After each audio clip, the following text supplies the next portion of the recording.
ზუგდიდში საკონსტიტუციო ცვლილებების განხილვას ინციდენტი მოჰყვა. უმრავლესობის ლიდერებმა დემოკრატიული ჩართულობის ცენტრში ადგილობრივებს კონსტიტუციაში შესატანი ცვლილებები გააცნეს. იგულისხმება პარლამენტის თბილისში დაბრუნების და პრეზიდენტის მიერ პარლამენტისა და მთავრობის დათხოვნის საკითხები.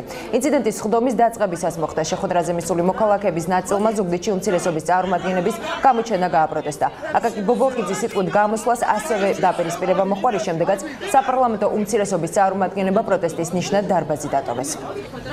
Batoni აკო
გვინდა განვიხილოთ თქვენთან ერთად კონსტიტუციური ცვლილებების მიზანშეწონილებას.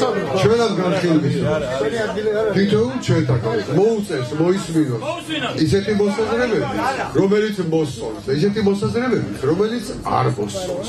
ჩვენ მოგვიწევს ურთიერთობა ყველას ისეთ ადამიანებთანაც, ვინც მოგწონს, ისეთ ადამიანებთანაც, ვინც არ მოგწონს.